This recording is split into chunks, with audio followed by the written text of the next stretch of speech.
Okay, let's get started. Hi, everyone.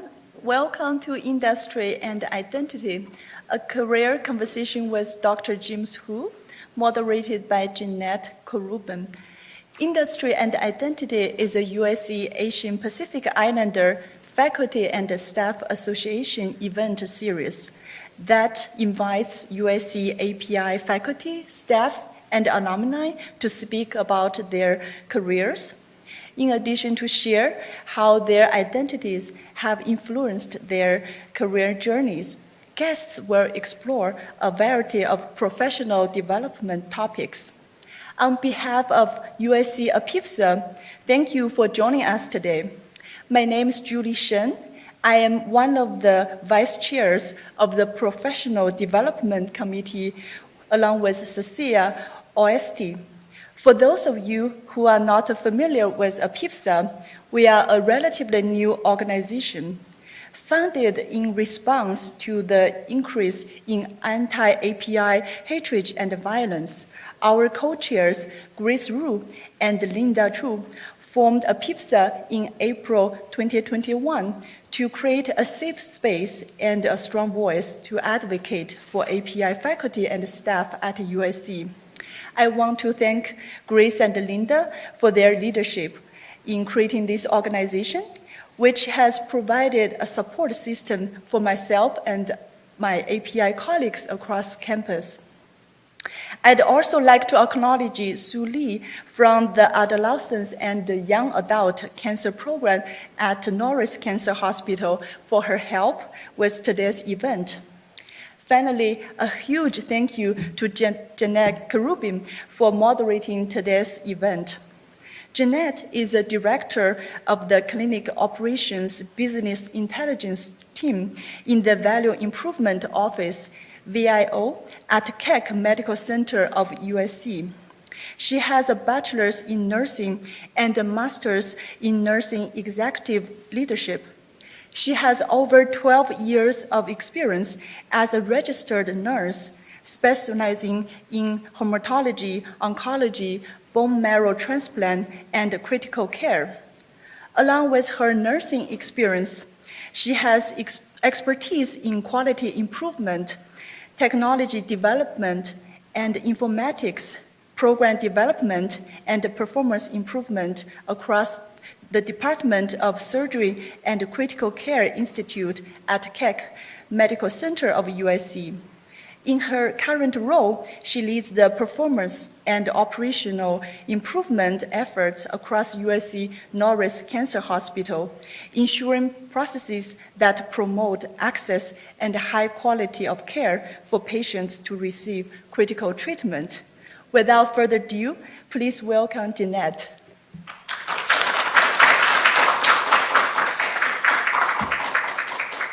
Thank you so much, and thank you to APIFSA for giving me the opportunity and privilege to moderate and interview Dr. James Hu. Dr. Hu is an associate professor in clinical medicine at USC Keck School of Medicine. He has over 30 years of clinical and educational experience and serves as the director of Oncology Fellowship Program since 2015. He specializes in a rare type of cancer called sarcoma, and has served as the director of the sarcoma program at USC for the past 10 years. He also serves as the co-director of the AYA Adolescent Young Adult Medicine program, as sarcoma is often seen in this population. He has a long military medical background and has two masters, a master's in military history and a master's in strategic studies from the U.S. Army War College.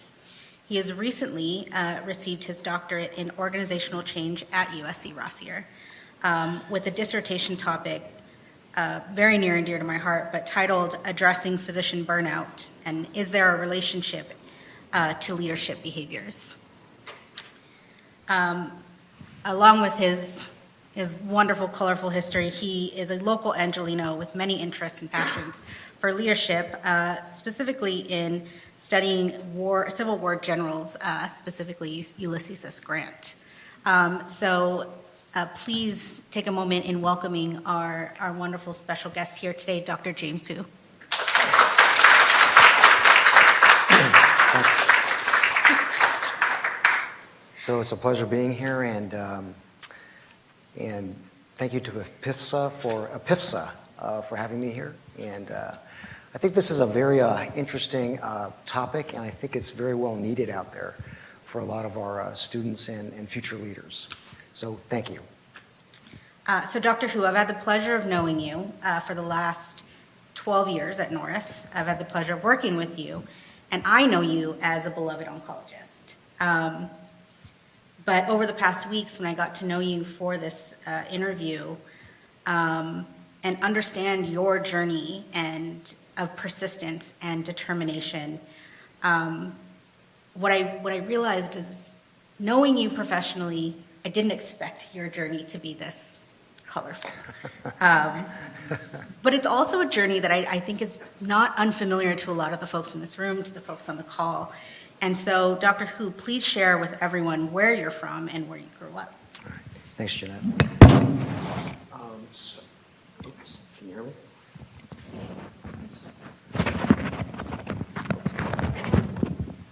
Can you hear me right now? Okay, thank you. I was born in Taiwan, and I'm an immigrant to this country. I came here when I was 2 years old, actually, and I actually grew up right across the street, right across from Soto Street. And there's an elementary school over there called Murchison Street School. And I think I was the only Asian in this neighborhood back there in the 60s, okay? And, yeah, my best friends were Oscar and Carlos Ortiz. We lived in a little apartment right there on Tremont Street. And so I think a lot of my experience previously was developed there, and my identity, of course, was developed there. So in our discussions, I discovered that you have an interesting origin for your name, James. So how did you get the name James? So, well, this is a story my mother told, and I have confirmed it. So she came here. And my Chinese name is Hu Sun Da, and don't ask me to write it. But when we first came here, we had to identify an English-sounding name, right? And so, ironically, my dad named himself William, and my mother named herself Mary. And so, of course, she had her whole life planned out, and so she decided she's going to have 3 kids. And so since James was my name, she decided the next child would be Kenny, and the next child would be Linda, all leading to Mary being M, right? And so Kenny is now a radiation oncologist over in New York. Linda works for IBM, and she shares time between Florida and here in Irvine. So that's the story of the JKLM connection. Always alphabetical. Love it. Yeah. I love that women are always prepared with their plans in mind. So you grew up in Boyle Heights, which is in the 60s as Asian, as you mentioned. So you've had a lot of experiences in your childhood. How have these experiences informed you and what you understand about leadership? One of the things that, my identity was really formed by my experiences in this neighborhood. And, being the only Asian in this neighborhood, you want to fit in. One of the big things is belonging, right? And so one of the big, your values develop from this experience. And one of the values that I remember in action was the fact that whenever you had food, you had to share it with somebody else. You had to offer it to somebody else. And so, fast forward to when I got married in 1990, my wife said, you're the only one I have ever seen offer food before you eat. And I think that that value, that action, really formed in retrospect my values. And part of that is selfless service. Essentially, you're serving selflessly with people. And so that really fit into my values. The other thing is, Boyle Heights is a tough neighborhood. and you have to be ready to take a joke. And I think I developed my humor here locally. And so I've noticed that if you can't laugh at yourself, if you can't take a joke, you're going to be hurting. And I think that's a really good way of developing resilience, is being able to take a joke. You've also mentioned that, so you're a director of the fellowship program. You've mentioned the significance and value of mentorship in your life and in your role. And specifically one critical mentor, which was a football coach. Can you tell us how this relationship developed and how this relationship also shaped your life and your journey? Right. So long story short, basically when I was 10 years old, I left the area. I grew up in Monterey Park. I went to a school called Brightwood Elementary in Monterey Park. And then I went off to Alhambra High School. And, sports was a big part of my life growing up here. And, we'd play sports in the streets. We'd follow the Rams, go Rams. And by the way, thank goodness they won the Super Bowl this year. Because there was a lot of disappointment along the way, believe me. And so when I went to Alhambra High School, I wanted to play sports. And I wanted to play football. And one of the things that I noticed was that the people that played on that team, they were mostly Pop Warner. So there's these programs in football, right? Even back then, they had Pop Warner football, they had Bantam football, and then that led to high school football. And so all along the way, they were developing these players from early ages to become football players at Alhambra High School. I was not part of that. I didn't have those type of bundles, those asset bundles as we call them, to develop the skills and the understanding of how to play football at the high school level. And so I just had, I don't think I had a pair of tennis shoes until I was probably like 12 years old. And so lacing up cleats was totally foreign to me. So I didn't break into the team at Alhambra. And then an opportunity arose when I was a junior, or actually a senior, I guess I was a junior, at Alhambra. And there was so because of budget reasons, there was no summer school at Alhambra High School that year. So they gave you the option to go to any school locally. And so I went to Shore High School in Montebello. And I remember I spent a lot of time in the weight room that year. And then Coach Davis, who was the mentor we're referring to, he kind of came up to me and said, in his Georgian accent, "Okay, what's your name?" And that was terrible. But I said, "It's Jim Who." I went by Jim back then. And he goes, "How'd you like to try out for the team?" And so I tried out for the team, and we did summer league. I wanted to be a star running back and a star linebacker, which are very difficult positions to play if you don't have that formal training coming up. So we did the passing league that summer, and then when we went to pads, so I decided to transfer, and my parents were against it. But eventually my mom, who was my other mentor, I will say this, my mom kept me sort of on track to study and make sure that my grades were up to snuff while I played football. And so she said, okay. She had a talk with Coach Davis, and Coach Davis took me over there, and lo and behold, I started playing. But I think the lesson there is that Coach Davis gave you a chance. I mean, he didn't look at your background. He didn't look at, your height. And so when I was trying out for linebacker and running back, you have to have a little bit of awareness on the field there, right? And so I was terrible at it. I was a flop. I didn't know where the ball was, and, I could barely put my pads on. And so basically he said, okay, after one game into the season, he goes, okay, I'm going to make you a star. And I said, okay, what's going to happen here? So he said, I'm going to make you a lineman, a defensive lineman. And for those that don't know football, defensive line is probably the simplest position to play in terms of technique and awareness on the field. But he coached me.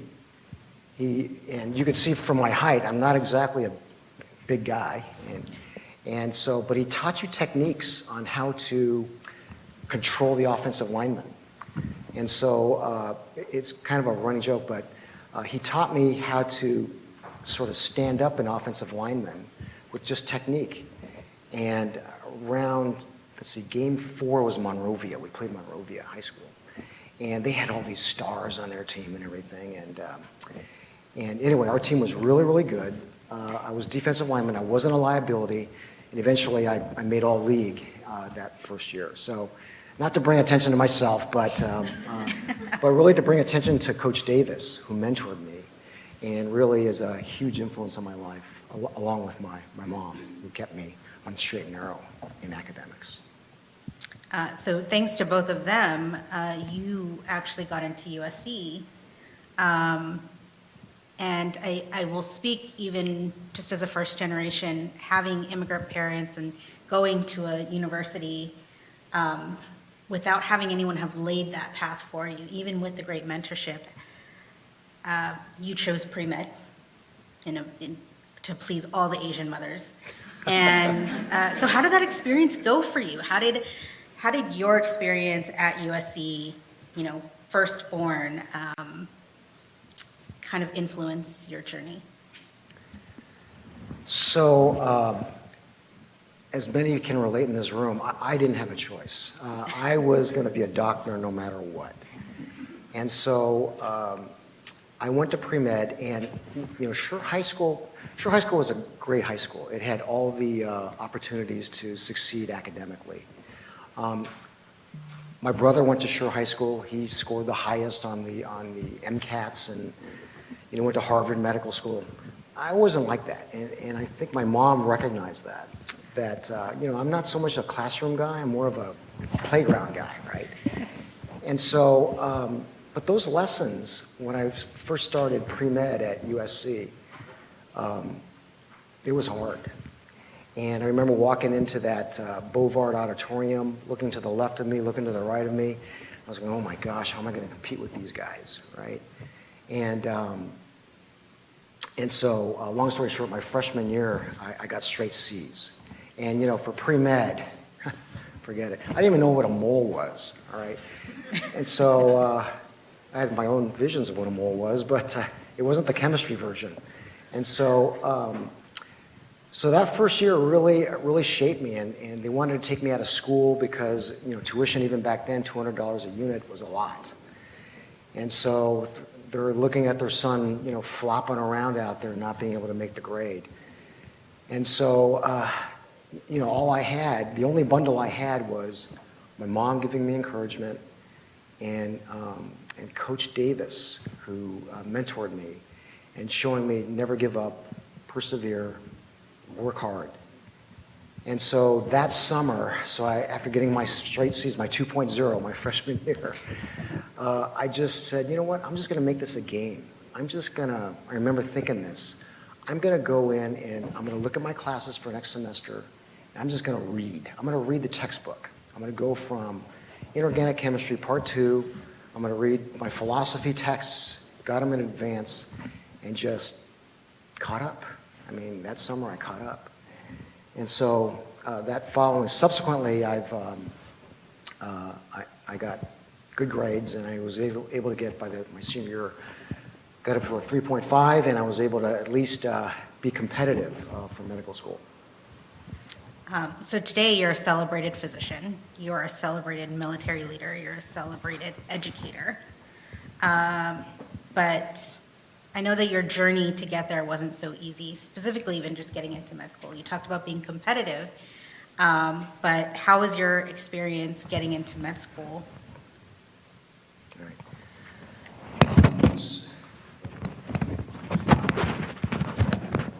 Sorry, guys. Okay. Well, it's hard to recover from a freshman year of C's, okay? And my MCAT scores were good, but they weren't good enough. And so I remember applying to at least 50 medical schools, not one interview. And so really it was pretty dismal as I was working, I was working, graveyard, I was working at the LA Times where my family got me a job.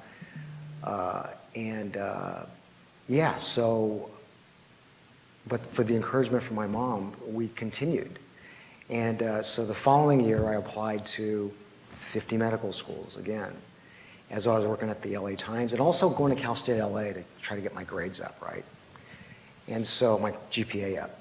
And so after that, I kind of got up to 3.6, applied to 50 medical schools, one interview, and that was the military. And so I don't know what it was about. Maybe they read my essay, but somehow they liked that roundedness, and they thought this is the right fit, that we got to get this guy. I don't know, I'm making that up, but I'm thinking, but I got my interview. And so I got accepted, and I remember thinking to myself, holy smokes, now I got to go into the military. And here I am. Back then I had long hair, and I was just a young guy and growing up in LA, and I didn't know anything about the military. I knew they were physical, and so when I got accepted, I went there, and I went in as a second lieutenant. I remember the first person I met, I thought, okay, I'm a pretty good athlete. I can go in there and I can be like the model athlete scholar, right?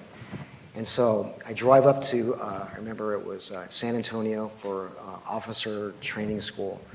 And the first guy that came out of there was the second biggest Asian I've ever seen. I'm like, and he was from West Point, and he was a wrestler on the West Point team. And I thought, oh my gosh, this is a different group of people.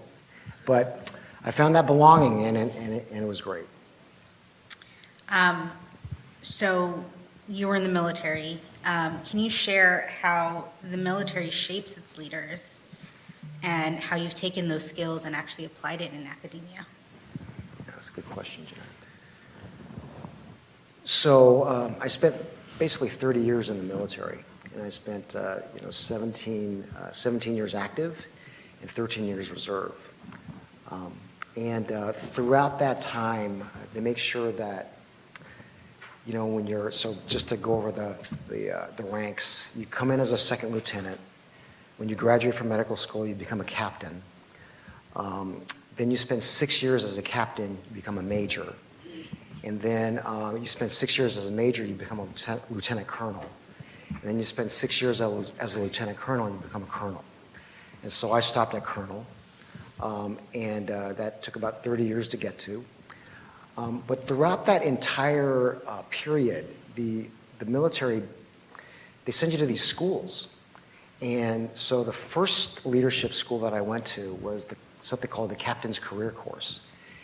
And in that course, they teach you tactical leadership. So basically what that is if you see people, you can direct them. Okay, go take that hill, right? You 5 people, go take that hill. So that's sort of the direct tactical leadership. But what I remember from that experience was that the organization was very complex. So as a doctor coming into this captain's career course, you had infantry folks, you had combat arms folks, you had engineers, you had lawyers, you had some doctors, you had everybody. And I didn't even know how to read a map at that time. You guys remember maps, right? A map and a compass, and how to orient yourself within the environment. And so, of course, they made you, the doc, who knows the least about all of these maneuver tactics, present in front of the infantry guys and the artillery guys. And they're just going, boy. But, the thing was, is you built this brotherhood. You built this understanding and sisterhood as well. There are women there as well. And, in fact, my wife was in the military. And so, I just remember that this was a very complex operation. I remember the people that we met. and we just bonded over leadership. And so, boy, if academia thinks it's difficult, boy, try to go out there and try to bond with an infantry guy, from West Point, when you don't know anything about map reading. Boy, that's a good one. But you do find commonality eventually, and believe me, they loved it when their doctors went out with them. They just, hey doc, we'd go out to the field on these exercises. Doc, hey, what do you think this is? Well, I'm not sure. But no, they loved it when their doctors were with them, and they loved it when their lawyers were with them. And so, and I just kind of built this. I think the big thing is it was selfless. We were all selfless, trying to make each other succeed in our missions and in our careers. And so, like I said, I think it's all about selfless service, and that's some of the values that I gained in the military that I gained from Boyle Heights, right across the street. So you came from Boyle Heights, you joined the military, you rise the ranks, and then you're like, I'm going to come to academia. I'm coming to USC, coming back home, and bringing all of your skill sets with you from the military background to academia. How was that transition for you? Yeah, thank you for that. Let me just finish that line of thought. So I went to the captain's career course where they teach you how to be a tactical commander, tactical leader. And then they send you to, when you become a major, they send you to this course called Command and General Staff College, where you learn how to be an operations person. You learn how to be a staff person for a strategic commander, which is typically a colonel and above. So, for example, HR, human resources, which you're familiar with, right? So HR, human resources, is one operational line that you learn. And you also learn operations and planning. You also learn logistics and finance. So you learn to be an operations officer, and then when you become a lieutenant colonel or a colonel, you go to the war college, and you learn how to develop strategy. So, and strategy is very different from tactics. Strategy is very different from operations. And so I was lucky enough to be able to be chosen for that war college and to develop through the ranks. And so I owe the military a lot for that. But having come into academia, in 2009, I was at the Navy Medical Center, San Diego, as a civilian and as a reservist, and I was also commanding at that time a reserve unit in Arizona. And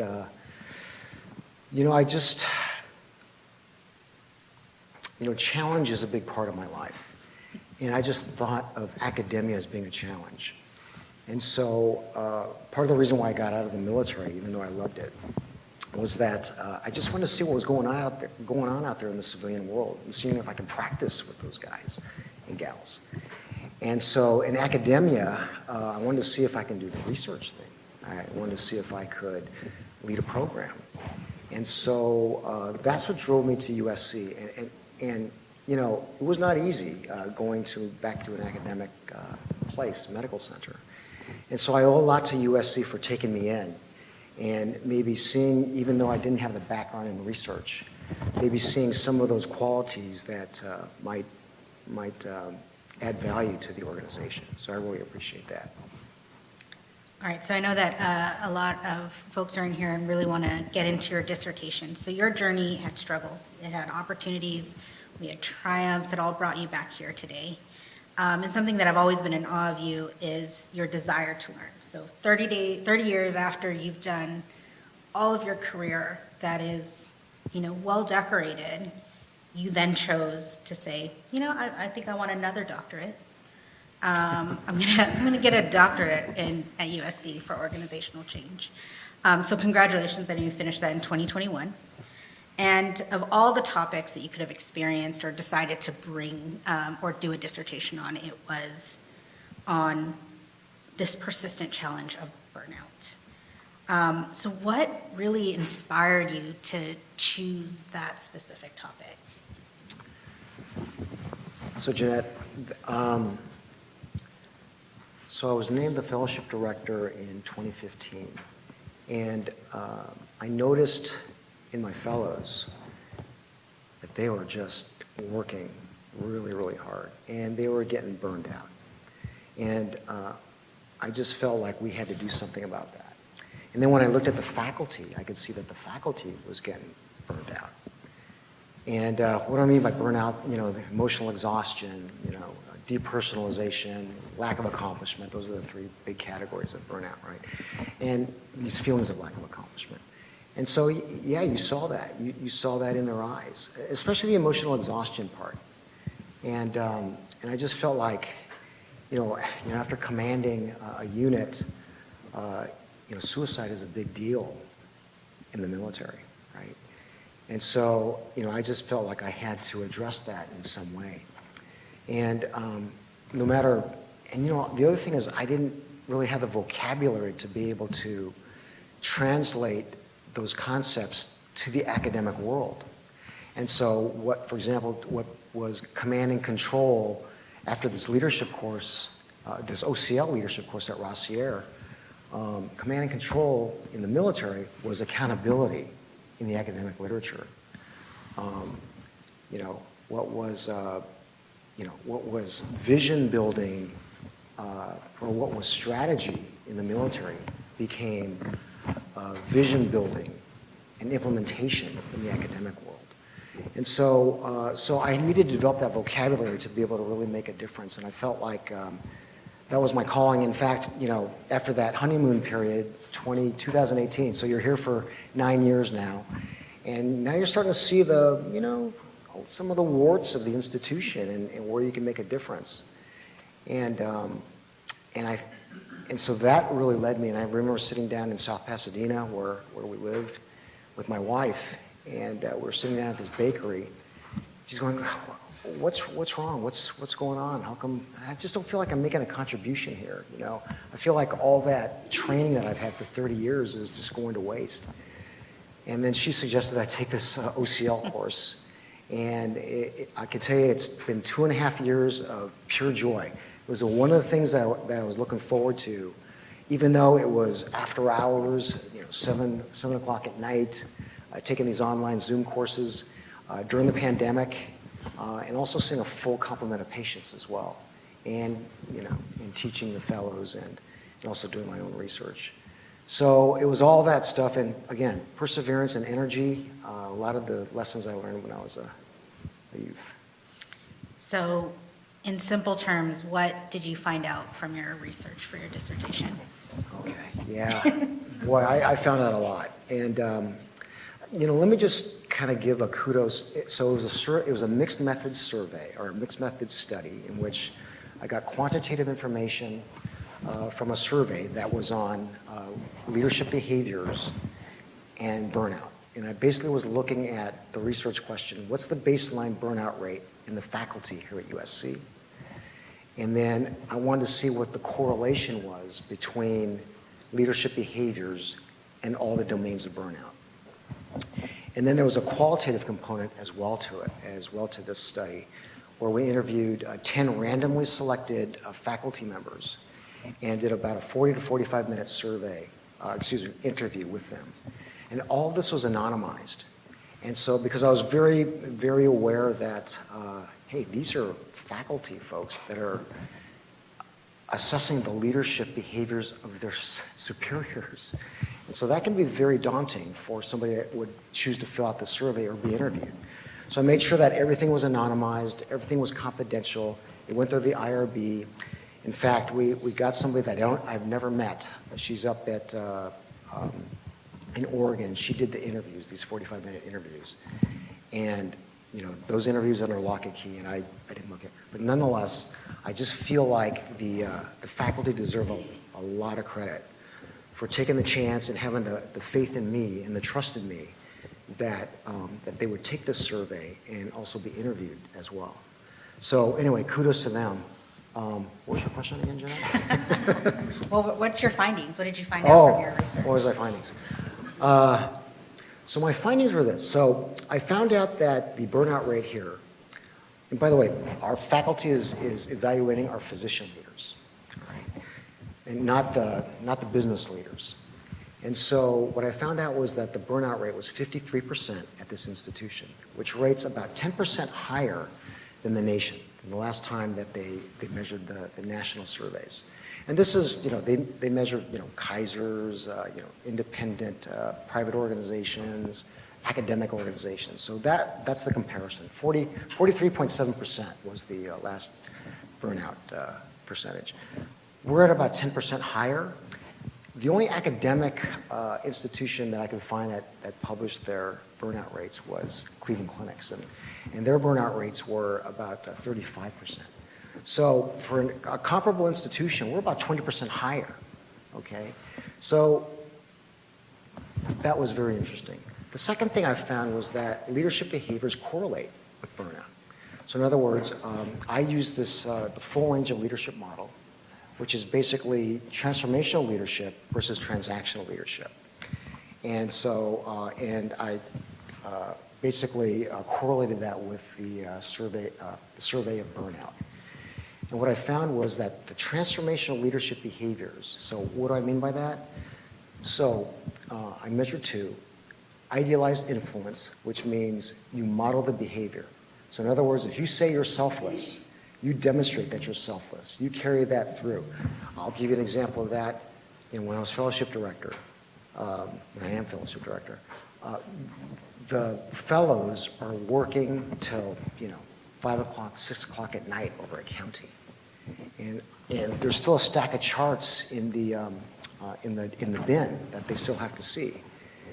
And instead of sitting there and going, "What is wrong with this place?" you grab that chart and you go see patients. Simple as that. So you'll walk that walk. That is idealized influence. So if you say you're selfless, act selfless. Show it. And don't complain. So the second category is individualized consideration. And what that is leaders have to take an interest in their subordinates, in their followers, in the people that they lead. And so, Jynette, you've got this talent for project management. You're excellent, and you're a great tactical leader. I need to bring you, and I need to give you a title. I need to really take advantage of this. And I'm going to make sure that you have the leadership courses to be successful. That's individualized consideration. And those are the two transformational leadership behaviors that correlated with less burnout. Conversely,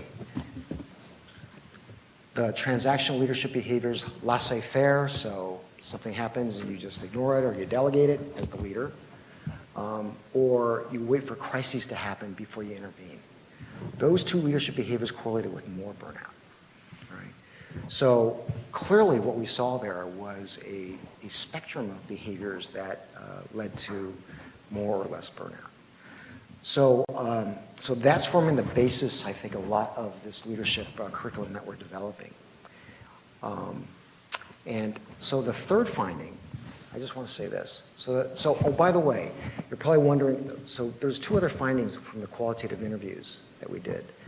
COVID had nothing to do with this burnout, okay? At least some of the members that were talking about this said that, COVID cured my burnout, during this time, because I had a mission, I had a purpose, and all that other stuff fell away. So I could just focus on being a doctor, right?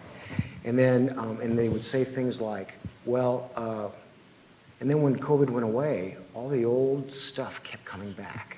All that old, the environment, all the stuff associated with that environment came back. And so, at least in our sample, we saw that there was, that COVID was not a big part of that burnout syndrome. And lastly, I think this is the one that has never been described in the burnout literature for physicians, and that is a lack of agency. So so in answer to the question, what leadership behaviors have you seen in relation to burnout? And they would say, well, a lack of agency. Or they wouldn't say lack of agency, they would say it in terms of, well, I think our leaders care about burnout, but there's nothing they can do about it. oh, this is, my burnout issues are very fixable, but at a much higher level. And so these were some of the interview answers that we got back, and I just sort of categorized them as a lack of agency. And so that's the other second part of the leadership curriculum, is developing agency for physician leaders through systems thinking. Because something like burnout is a very complex problem. I think a lot of the physician leaders think that they can come up with a linear solution to a problem. And we're trying to teach them complexity thinking and systems thinking in order to address these complex problems such as burnout. So I think I said too much, but No, it's the meat of what we wanted to talk about. So I think it's just incredibly fascinating that you were able to quantify burnout in literature to relate it directly to our physicians. And we both know that leadership, just that blanket statement of this person is a leader, is not super easy. But I love that you are moving to create a solution. If so many people are like, here's the problem, you're like, here is the solution that I'm going to propose, which is creating a curriculum, training physicians on how to lead. We train them to think clinically, to manage, the body, the holistic view of a patient, but we don't give them all the time the skill sets that you received in your military background on how to actually be a leader, how to influence your peers. So how is that going? And if any more detail on this curriculum? Sure.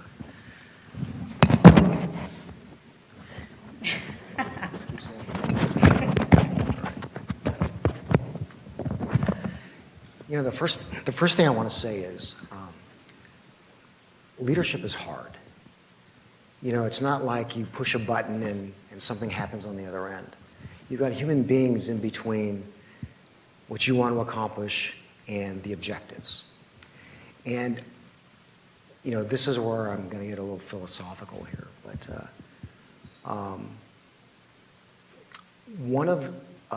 a Navy admiral once told me during my military history masters, he said that leadership is nothing more, especially strategic leadership, is nothing more than ends, ways, and means in that order, not means first.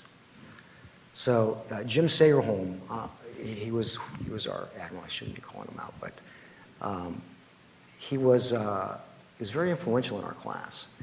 And that resonates so much because I think what happens with corporations and with organizations is they go after profits first, right? Profits without purpose. And so that's what they taught, that's what this admiral teaches you, that's what the strategic leadership teaches you. It's all about ends, ways, and means in that order. So you come up with the ends, you do your SWOT analysis, right? And make sure that that SWOT is, basically it's strengths, weaknesses, opportunities, and threats, SWOT. When you're developing your end and making sure that your ends, and making sure that SWOT analysis aligns with your values and the values of the institution. The second thing you do is you develop the ways. And there can be more than one way. There's like 3 ways you can address burnout, right? You can address the environment. You can address it through individual-based programs where you try to develop resiliency in the people that are being led. And then the other area, these organizational-based approaches, which is basically looking at the environment. And I chose leadership, and leadership with those behaviors can shape the environment to make sure that you have an environment where you're developing trust within your people. And Colin Powell said once that leadership is nothing more than those behaviors that build trust, that get your followers to do more than is expected.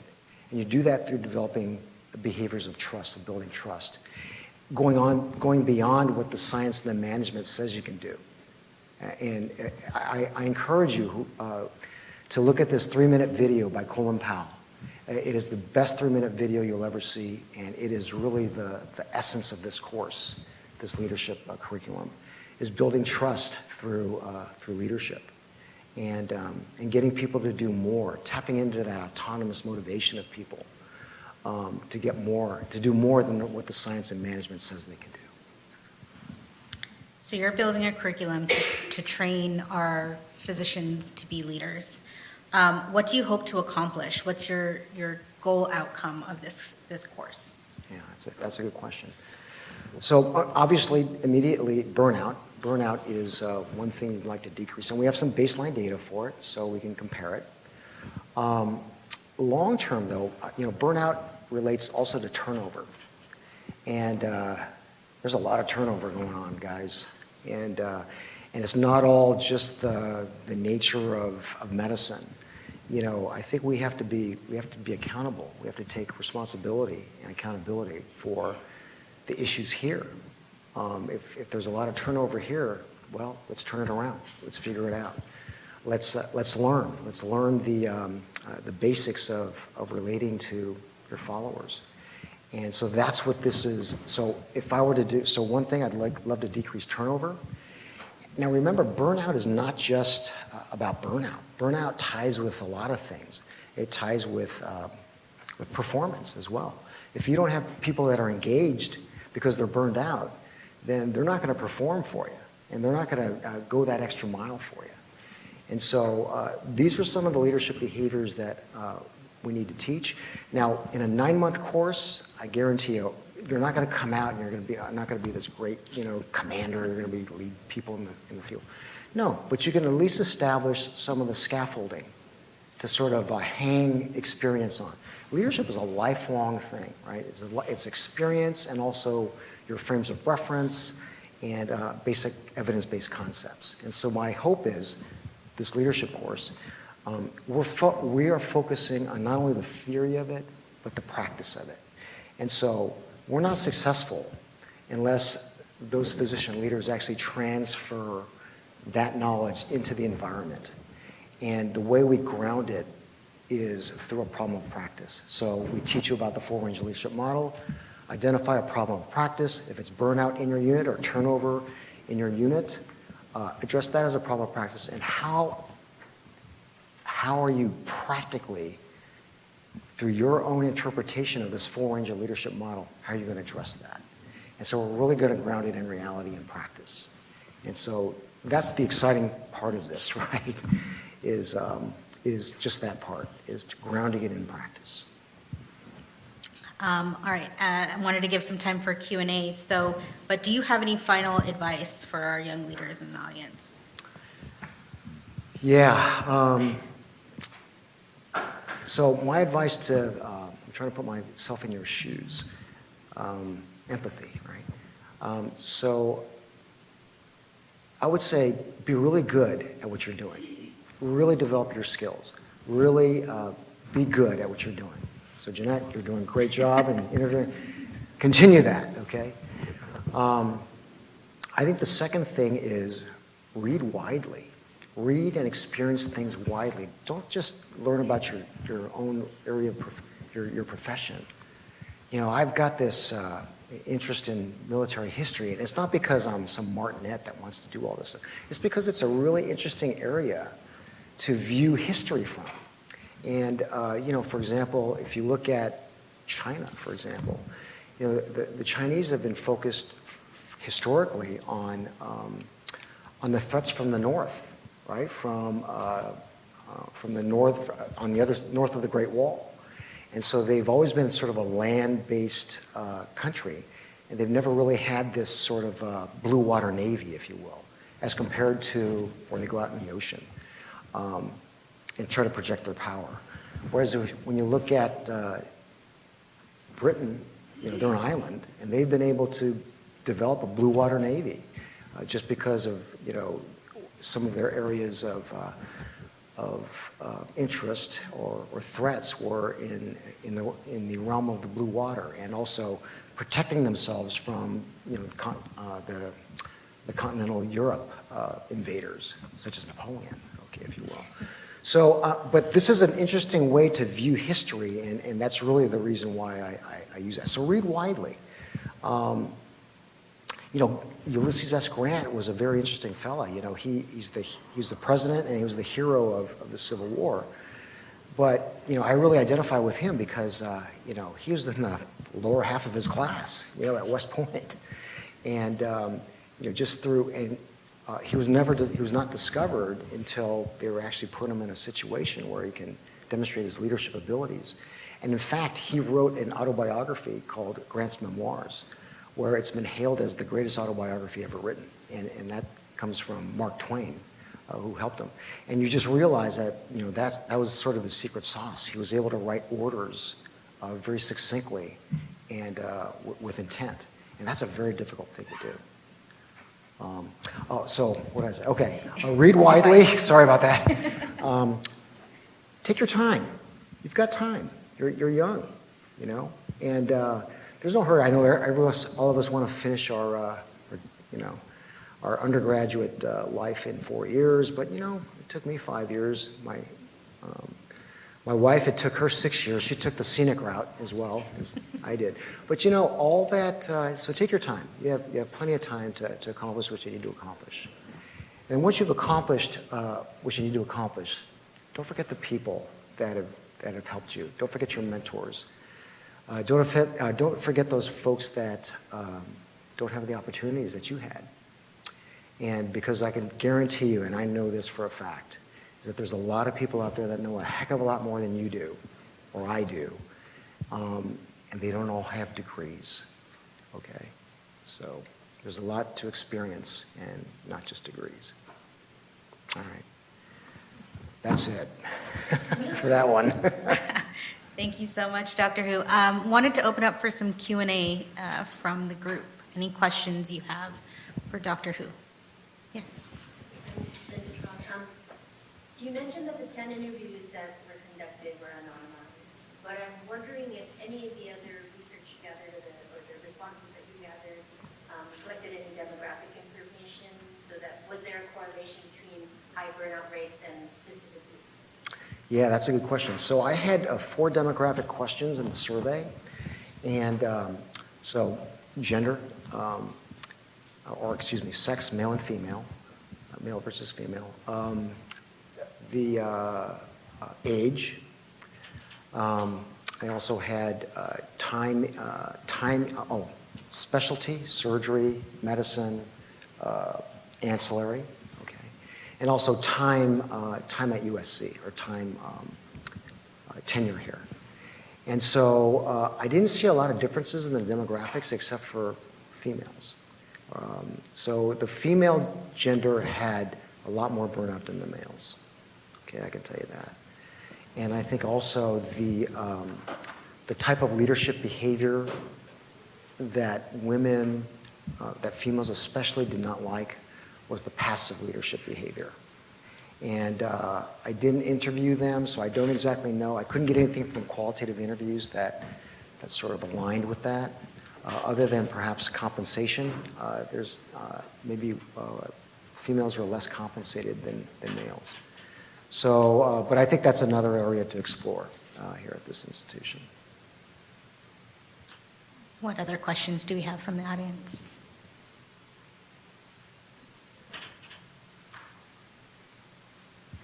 I have a question for you also.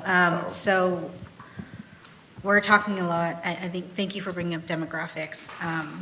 Diversity, equity, and inclusion is such a big thing for us to look and focus on. What, I guess, how can we better incorporate DEI as leaders into our practices to kind of shine light on it? Yeah, I think as a leader, the most important thing you can sort of understand is your own implicit biases. And I think those are huge. I mean, we all have our own experiences. And also, I think as leaders, it's important for us to not only understand our implicit biases, but also to look at the system. Look at how the system, maybe there's systemic exclusion that you may not recognize. And, one of the things that we did in our fellowship was, I've been here for 12 years now, and, up until 2019, we never had an underrepresented minority in our fellowship, which just kind of blew me away a little bit. And so we went back and we looked at the question, we looked at the the interview questions, and one of them was a question on, well, what kind of publications have you had, right? As you know, from my discussion about asset bundles and experience, and a lot of the underrepresented minorities aren't going to have the mentorship. They're not going to have the money. They're not going to have the support to be able to write articles early on in their career. And so what we decided was that's important, but what's just as important is what kind of cognitive diversity do they bring to this institution. And so we added a question on cognitive diversity. And so it balanced out. Long story short, we've been able to achieve and recruit underrepresented minorities into our program the last 2 years. And I think as a leader, that's really important. Understand your biases, look at the system, right? Take a holistic view. Thank you. Just want to make sure that. Oh, thanks, Mamie.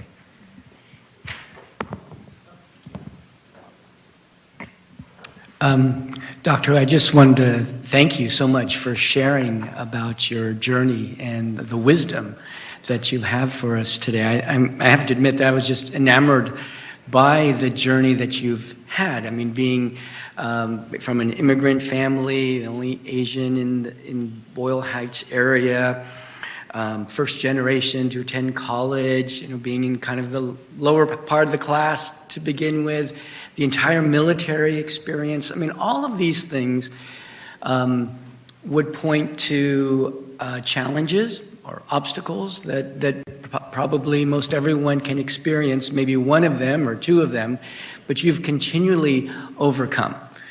How is it that you feel like you were able to gain these opportunities? Was there something, I mean, you mentioned a couple mentors, your mom and your coach, and things that they taught you, but it was still you that had to apply them.